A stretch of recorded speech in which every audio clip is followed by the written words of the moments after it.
Hey everyone, Daniel here with a little support video for your reading week. First off, I hope you're having a good, restful reading week.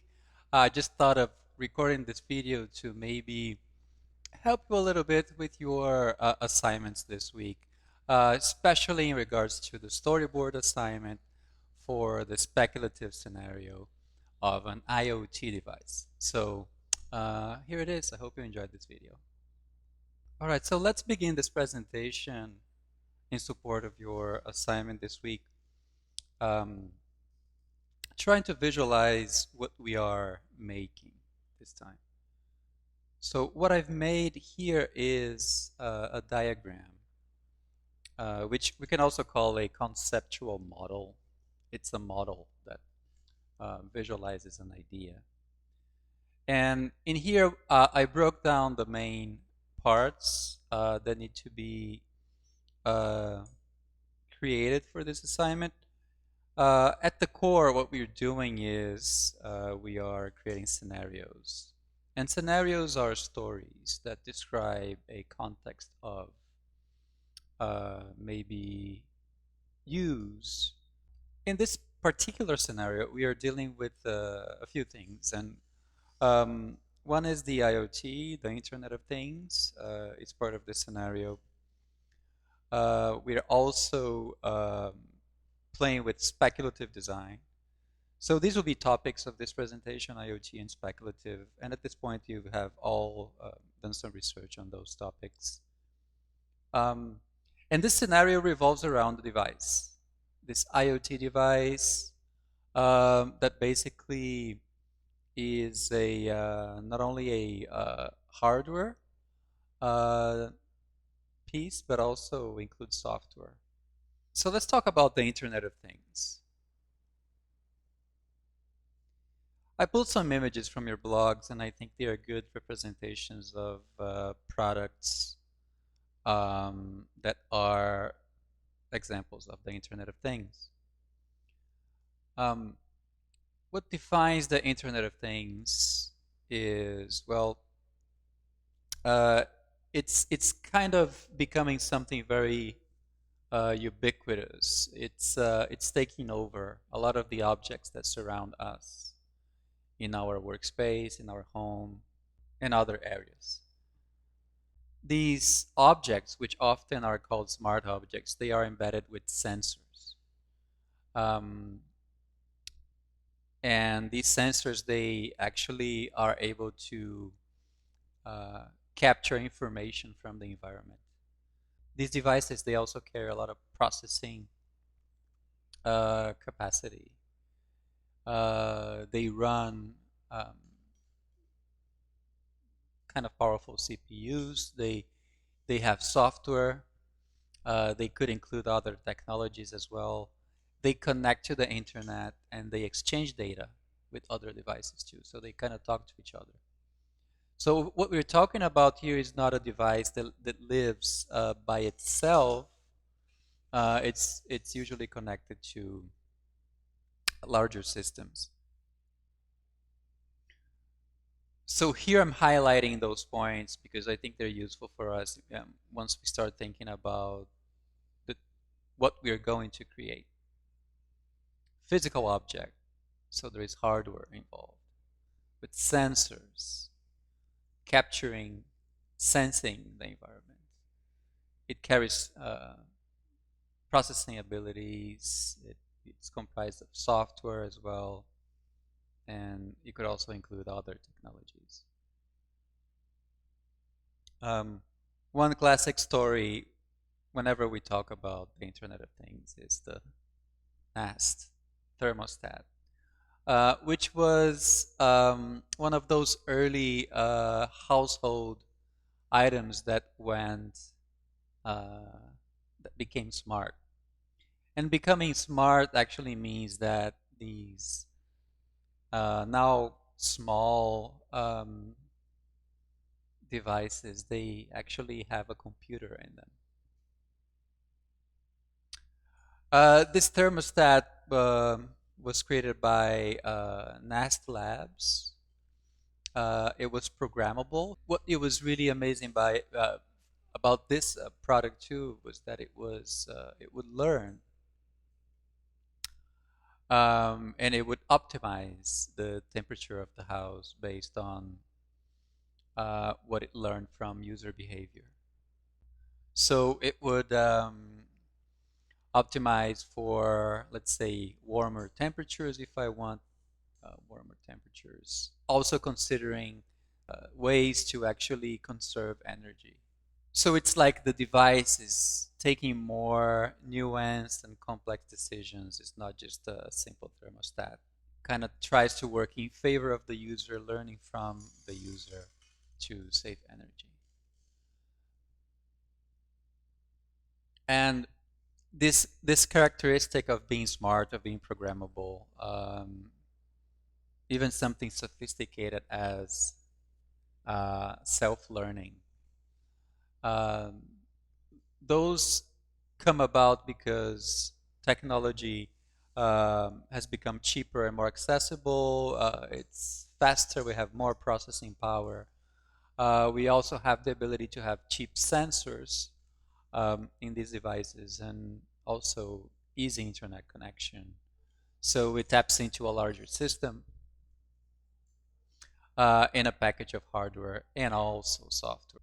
And again, these are some of the elements that make up uh, a characteristic Internet of Things device. The Internet of Things then is associated with computation, and computation, um, as I just mentioned, it's getting cheaper and faster and smaller over time. There is something called exponential growth, which is associated with computation. Um, and I recommend you to actually do a little bit of research on that. But it's kind of this law. You can look for Moore's law, and which kind of predicts that the speed of computation will um, double itself every X number of years. So the acceleration is exponential to a point that where if we draw like a graph of it, we will go from a very like low line to a steep curve, all the way to almost like a vertical line at the end, reaching its maximum acceleration. And lo and behold, here we have a graph that actually shows and traces back computation in relation to the Internet of Things, in relation to these devices, showing how actually this prediction as far as how fast technology would be evolving, it's actually painting itself as something quite real for us. And the internet is part of this by connecting the technologies by allowing this communication, allowing a technology that evolves to become more and more ubiquitous, which means that it's surrounding us. They are much faster every round, much smaller, and getting cheaper and cheaper.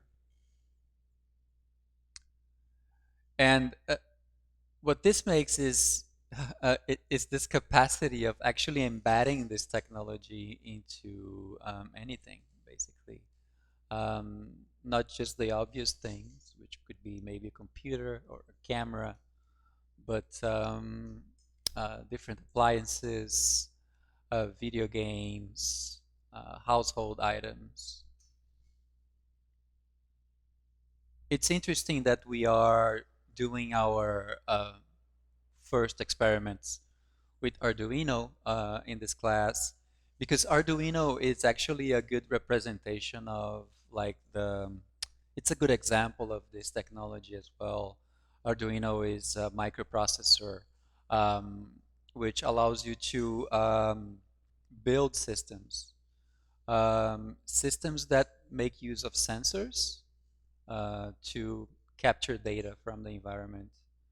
And then the microprocessor controls, and it's programmable and it's connected to the internet, and it controls actuators, it controls mechanisms, um, parts, um, things that actually will respond to that command, um, possibly creating sound or opening doors or turning on lights and things like that. So there is always this system being built with the use of inputs from the user or the environment,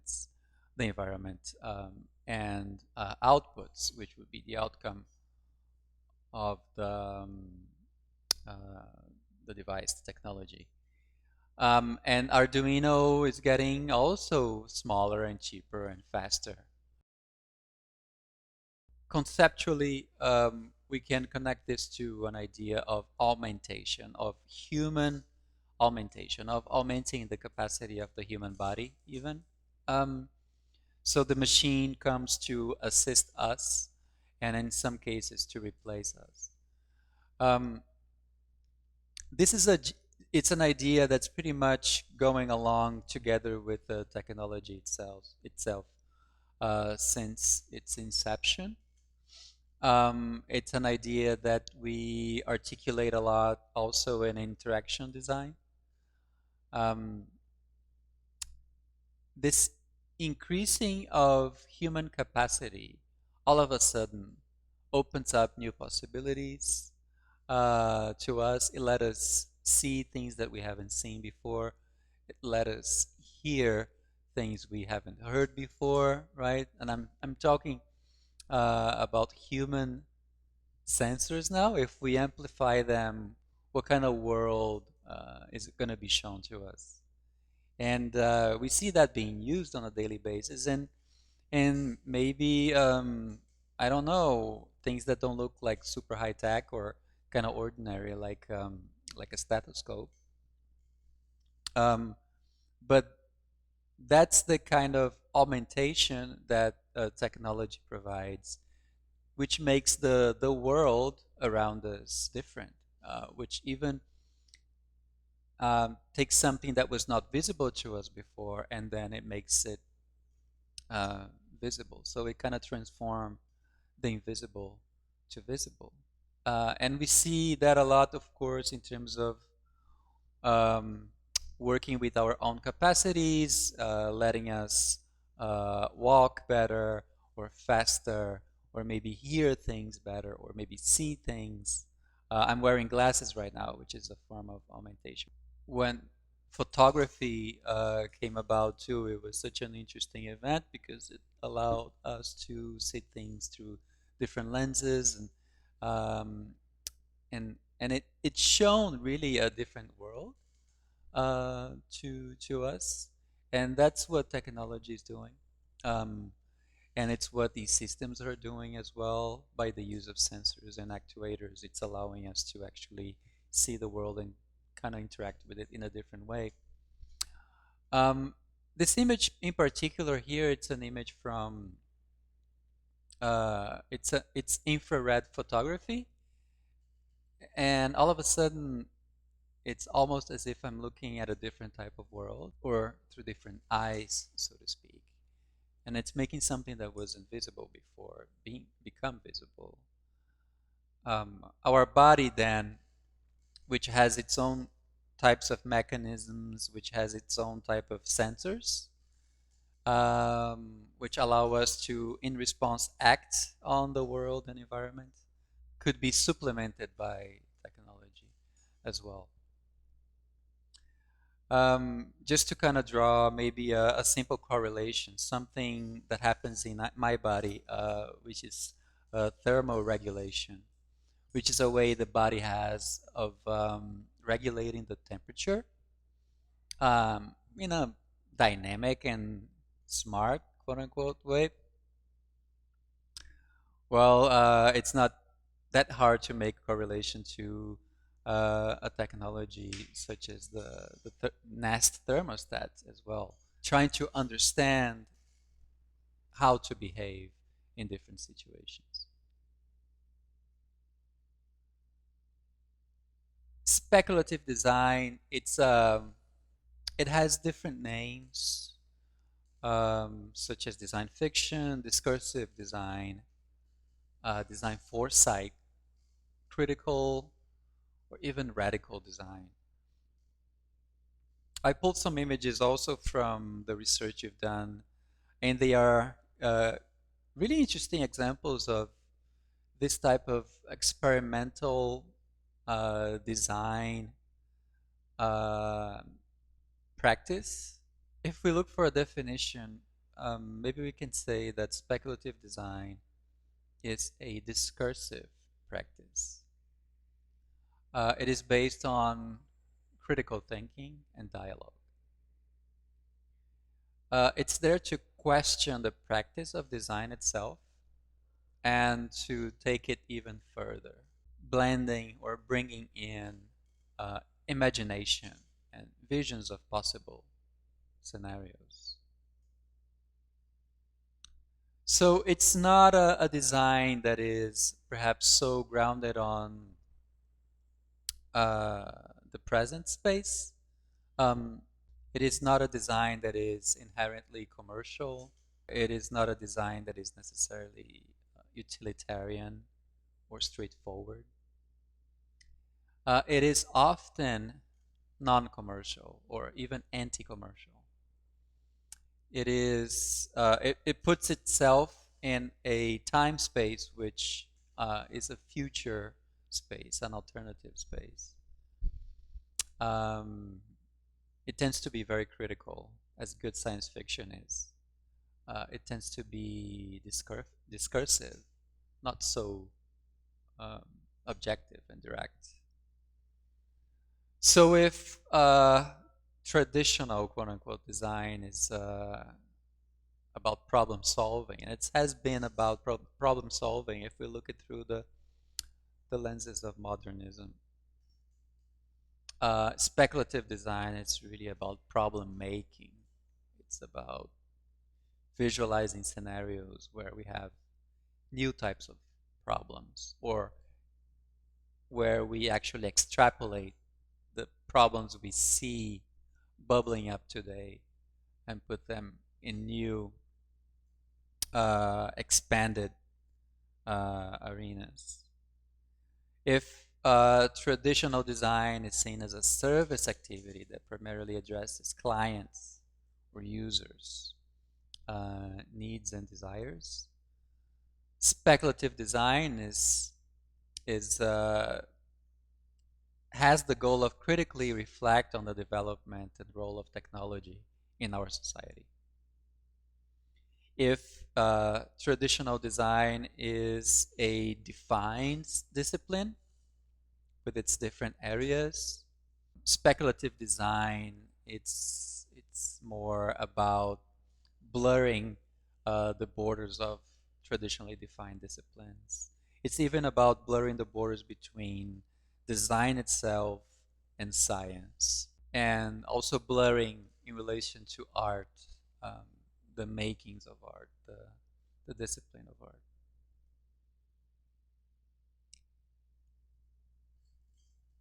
Typically, speculative design serves two purposes. One, it's there to enable us to think about the future, and we can make a correlation to science fiction or speculative fiction too. It's thinking about the future. It's literature or art that talks about the future. But then they always do like an analysis, do a critique of our current situation, our current time. Um, because every time we speculate about the future, every time we think about the future, we have to anchor that thinking to things that we see today. You know, that exercise in terms of how is the tomorrow going to be. It's an exercise in how our present uh, is built at the same time. So there is this huge connection between the now and the future. and this blurring of disciplines of science, of futurism, of design and art, it's it's a characteristic of it. Um, Looking at speculative design, and if we do some research about it, we'll see that it's a practice that has its roots in some areas, um, in some disciplines, and one of its roots um, can be traced back to architecture and something called radical architecture. Radical architecture was a school of architecture, a movement of architecture um, that was developed in the 20th century. But it was a response to the type of status quo architecture that was being exercised. It was a experimental practice, anti-establishment practice um, that explore the language of architecture, interior design, furniture design, object design, even. Um, that was just not bounded by the commercial constraints of traditional architecture. So it's speculated. Some of the images we see here, they bring this notion of speculating about what architecture will be in the future, but what the paradigms of architecture could become um, also in this alternative future. There is a speculation in relation to monuments. There's a speculation in relation to politics, even. So they were really trying to break away. It's one thing that usually connects the speculative practice is to try to make something new. This breaking away from the dogmas of the past, being free, um, and free of the past for this type of architecture here also meant being free from uh, the political past that was marked by war, the world wars that we had in the 20th century, a past that was marked by inequality, capitalism, materialism. Pop culture always had this great fascination with visions of the future, and it's part of art to also speculate about it. Um, these images, of course, they are by Metropolis, a Fritz Lang motion picture made in or released in 1927, and it's one of those perhaps one of the greatest moments of German expressionism. And the fascination with technology here is evident, and we see this connection with the like the design itself. Um, it show us a whole new design world by way of architecture, um, speculating with the sheer scale of the the buildings and the cities, um, speculating with how we would actually live in those spaces, speculating with themes such as politics of the workspace, um, economic inequalities, automation. It's a highly recommended viewing if you haven't seen Metropolis yet. It's a treat and it's an experience. I just wanted to mention 1984 because of its connection with these visions about the um, the city. Again, visions about the metropolis, what the metropolis represents, in terms of architecture, in terms of artifacts. And the story, I don't, if you have ever read it, you know that technology is being described in the story. There is a omnipresent figure, which is Big Brother, which is everywhere, uh, which is visualized by a screen or screens everywhere. So there's this incredible depiction of ubiquitous technology, which is always watching us, that is so connected to the, the technology that we live nowadays. And it brings in this uh, relationships and also critiques how technology could become a tool for authoritarian regimes. In other ways, it shows how design could actually be used in ways of diminishing or oppressing human nature. Again, showing a little bit more of these visions of the future, and I know kind of dystopic or very dystopic so far, um, but I feel like there is an obvious connecting thread between Metropolis 1984 and something like Blade Runner. And what we're looking at here, it's a concept art, which is a form of pre-visualization of the film. So this is made before the film is actually produced, um, sometimes years before.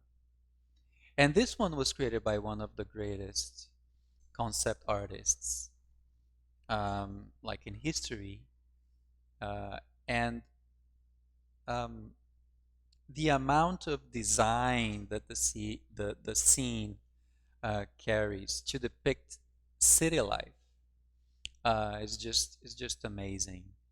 Not only the graphic language, uh, the signage, but also the artifacts, showing like a street level view of what the future could be holding for us. Um, and there is always this critique, right, in terms of like, okay, the vehicles, what kind of vehicles will we have? They kind of look like here, what we see here kind of reminds us of something even kind of military, um, very much oppressive also. So this discourse that's being developed around technology and power, it's something that we see a lot in the writings of speculative stories, in the writings of where technology could lead us. I love this piece here, which is also by Sid Mead, and it shows us the inside of a house. And it's fascinating to see here. I mean, this was 1982, and we see like the presence of screens in the kitchen. We see lots of different types of devices that we may kind of assume as being familiar. Others we have to kind of guess what they are. But it's this very mechanized, very almost spaceship-like vision of a home space, the home as the machine. Um, Very detailed, really beautiful rendering. One thing that's really telling about this specific space here is if you watch the film, you'll see that the main character, he goes home at some point, and we see this kind of futuristic apartment. And the lights in the apartment, they turn on magically we thought it was, oh, this is magical. Once he walks into the spaces.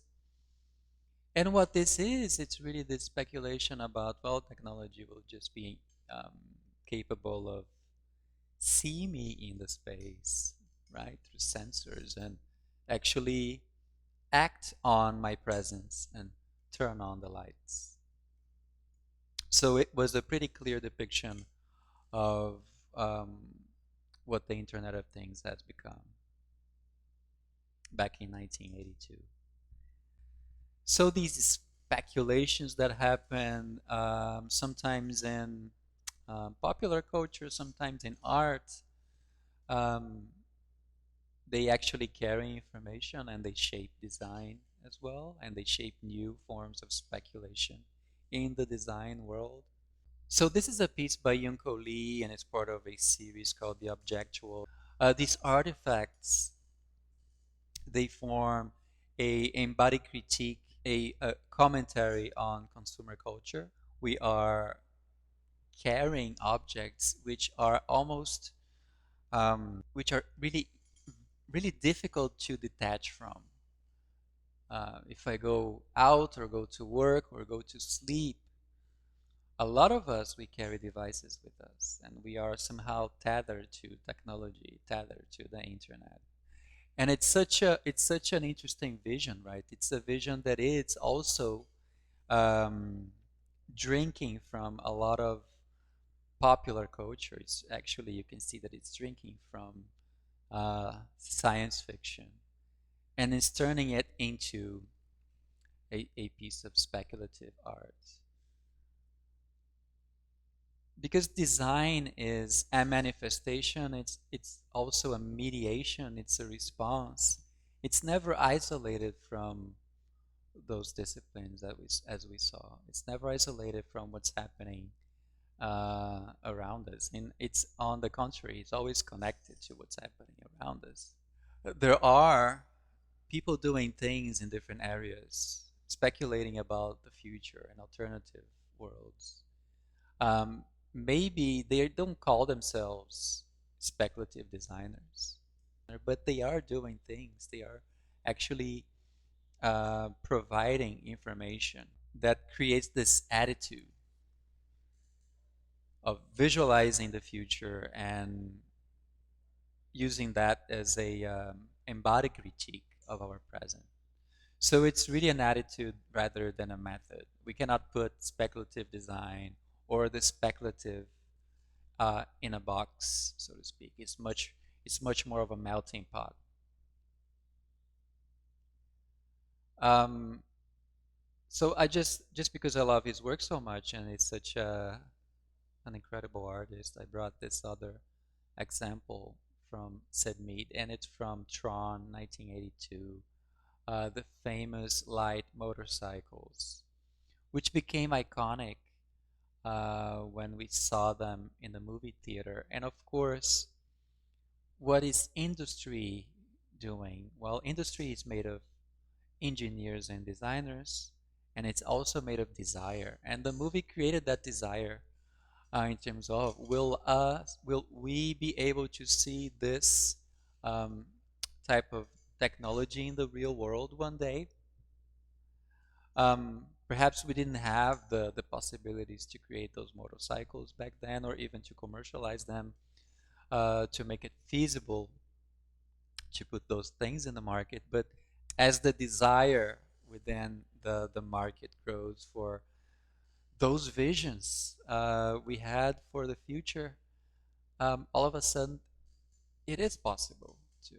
So there is this interesting connection of something that lived in our imagination that was in many ways also an extrapolation, in many ways a critique, and then that's also becoming part of culture, and then that also kind of has this, it travels back into the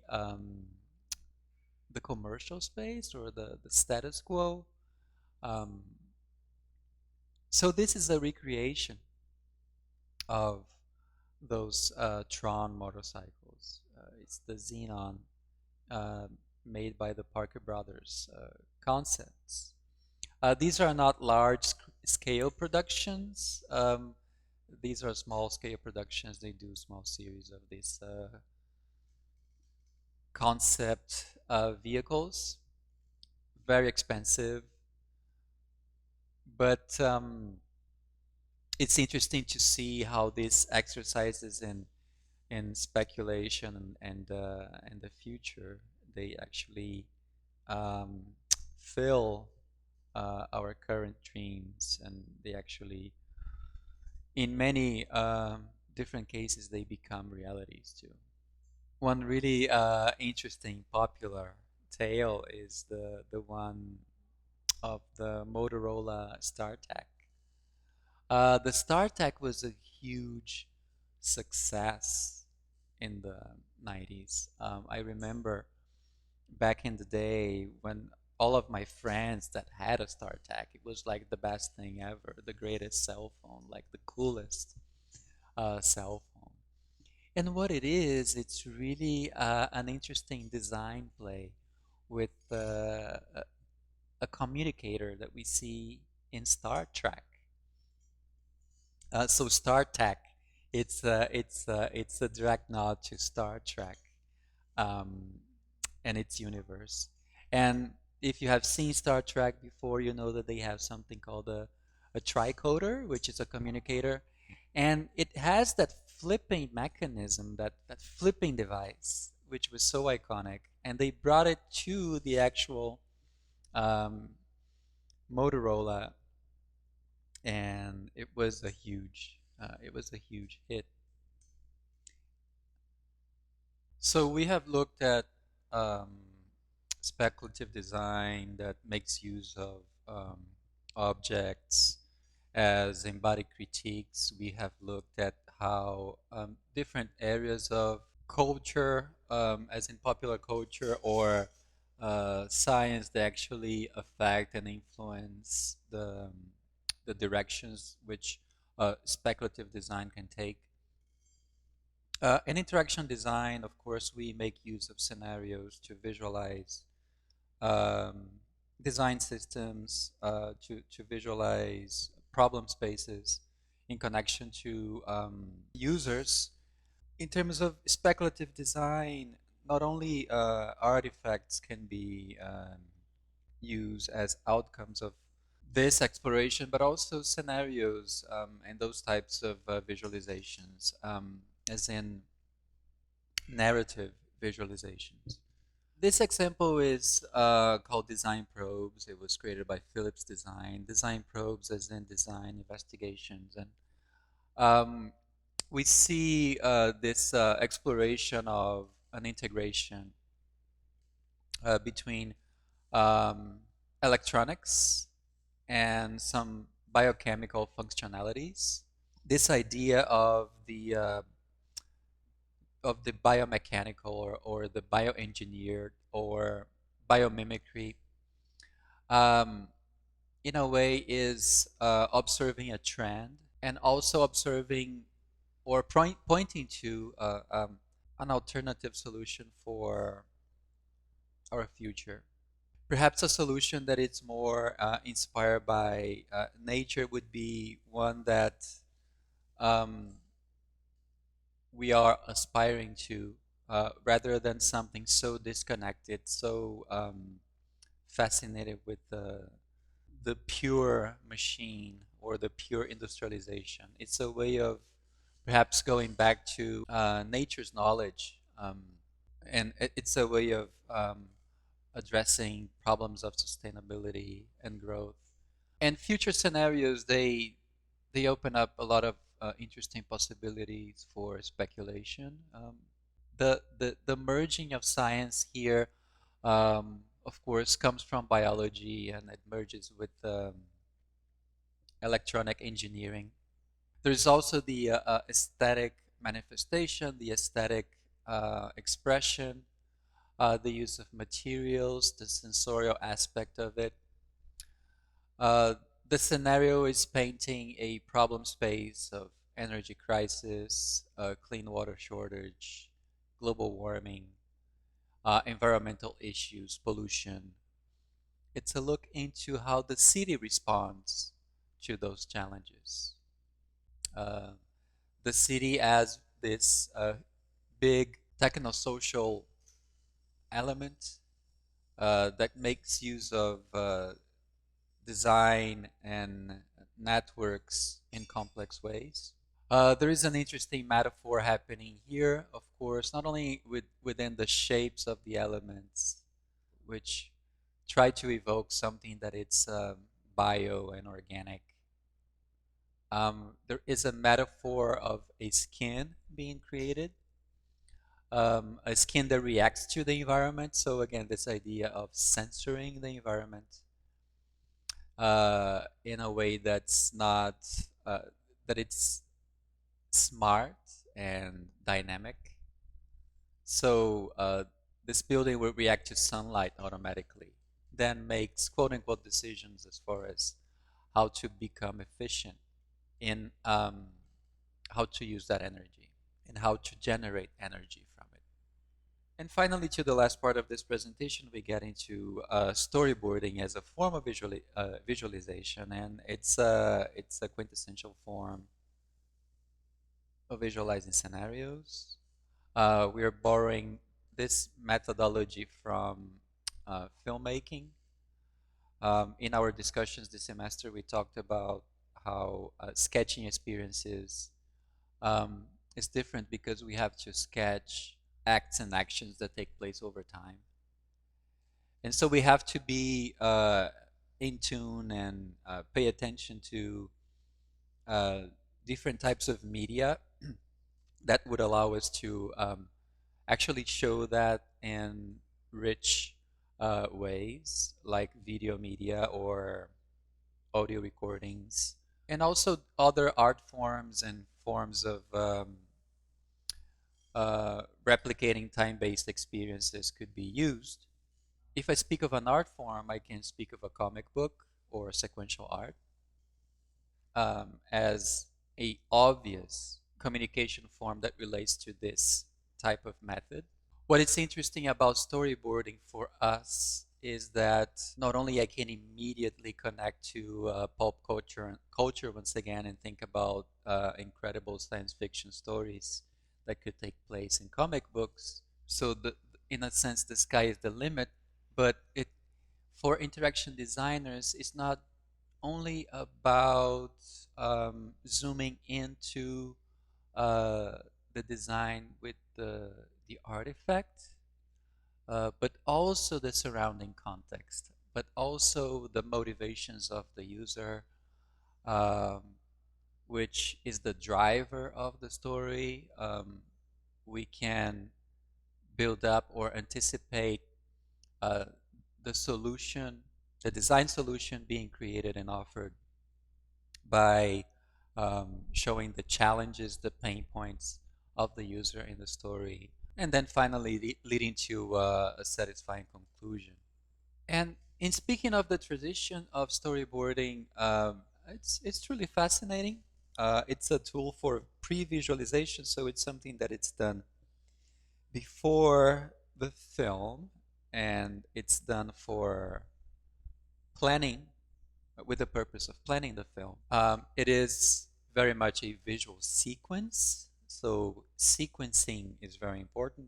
Whenever we speak of sequence, we speak of decisions in terms of how to sequence something um, in a way that it's clear and that it makes sense to those who are reading it, looking at it. It also has to do with pacing it.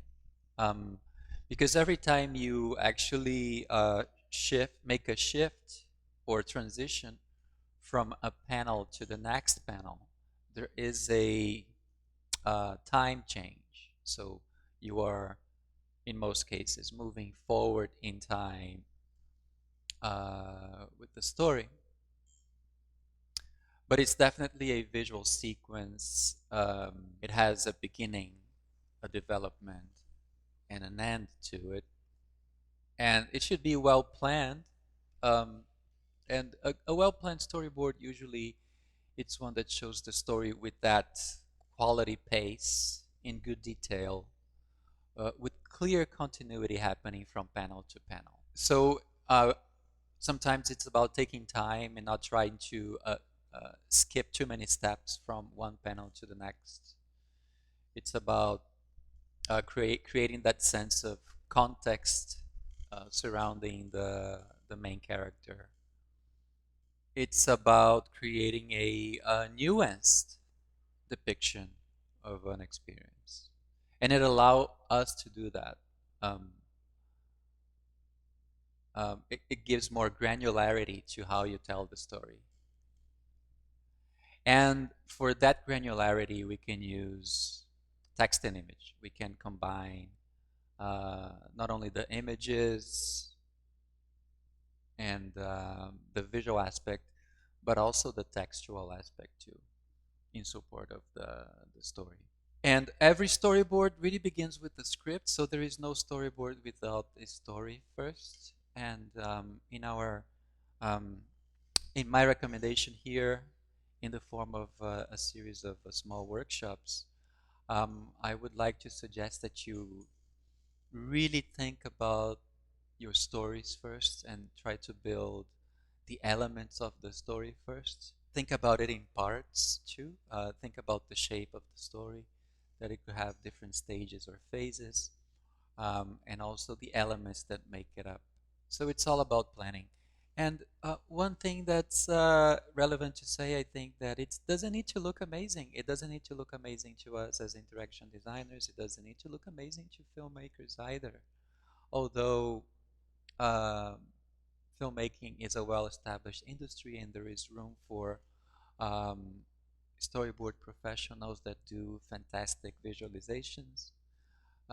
It's really at the core for us about the planning on how to visualize something that is also behavioral, something that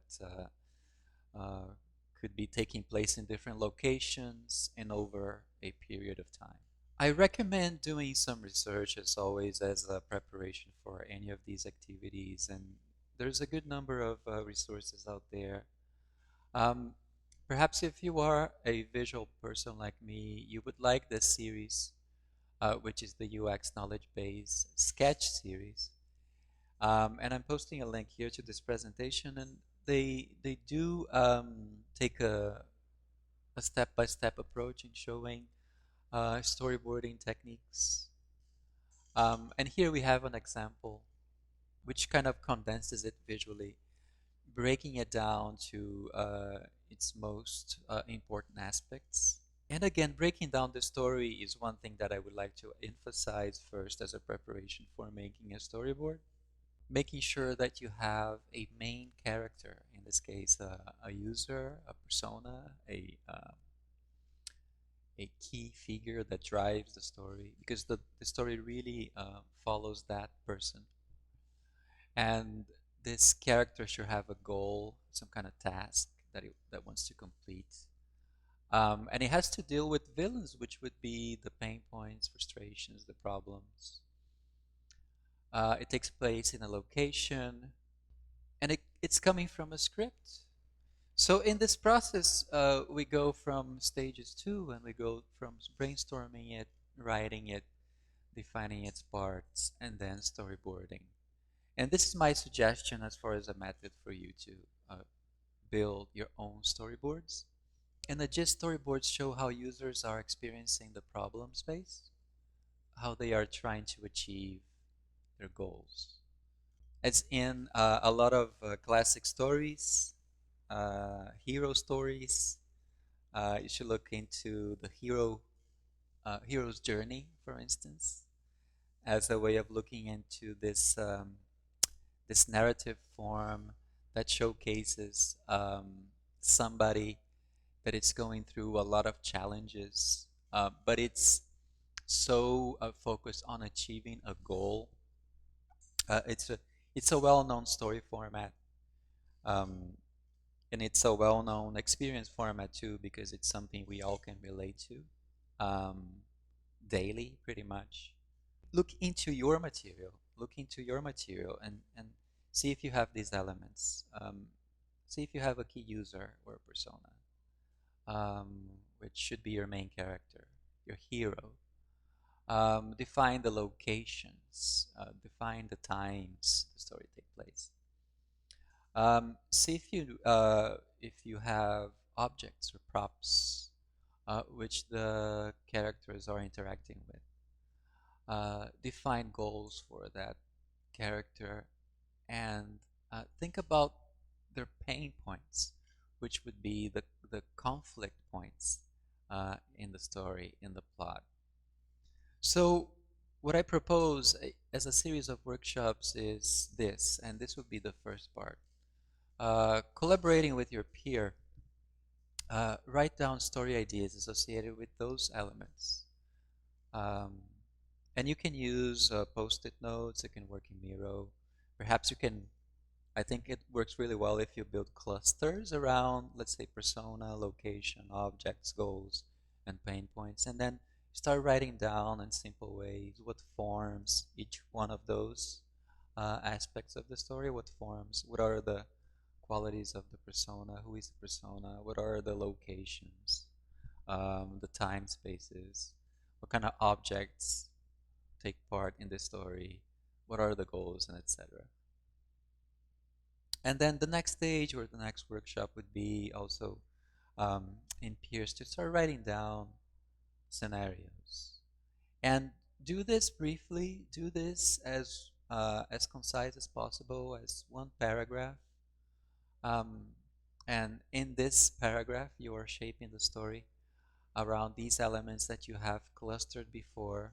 So it's really an exercise in writing a UX scenario, which is going to be our quote unquote script in this exercise. And I showed this scenario before, which makes use of those elements. We have a user, we have problems, we have context of use, we have goals. Um, this is also a format that defines elements of project scope. So you're scoping the project by defining those basic elements.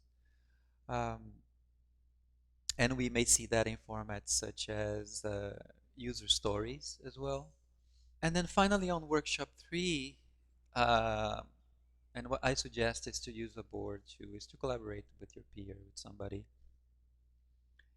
And then try to write down the stages of the story. Um, what is how would you define the beginning of the story? Um, how would you, it's about discovery, it's about uh, exploration, it's about challenges, it's about what? And then try to set up like 3, 4, 5 stages in the story. This will help you structure the narrative. Classically, the narratives that we tell others and the narratives we see in film or theater or in writing, they do have stages too. So this is a good way of handling how to build them, is to kind of uh, draw or create this timeline. And this should form an arc too. If the last stage is the conclusion, it's the resolution stage, what comes right before that? That could be, and it is classically a climatic, perhaps, moment right before resolution. Is the moment in which maybe you are overcoming the conflicts and you are actually achieving your goals. So as after you have those maybe 3, 4, 5 stages, it becomes easier for you perhaps to look back and see, oh, these are my elements as far as persona goes, locations, objects, pain points, and this is my small written scenario. Then you can start sketching, and then you can start thinking about the panels, the scenes. So if you take these steps, it should be easier for you to give a shape to the story. It should be easier for you to come up with a journey for for your main character, for your persona, and should be easier for you to actually make a successful storyboard. So at the end, the outcome of these workshops is really to prepare 3 storyboards to post them in the blog and then share them with the class when we see each other again next class. And as a reminder, we are thinking of a speculative scenario for a IoT device. And we are showing that user experience, we are showing that scenario of use uh, in a storyboard format. Um, because you're doing 3, it's really more about the exercise of making 3. How you're going to be handling the 3, it's really up to you. You could be doing 3 different storyboards for 3 different devices, or if you like, or you could be doing 3 different storyboards for 3 different scenarios for the same device, if you like. Um, it's really more about the exercise, so I'll let you pretty much handle how you're going to be dealing with those themes yourselves. And that's the end of my presentation. Thank you.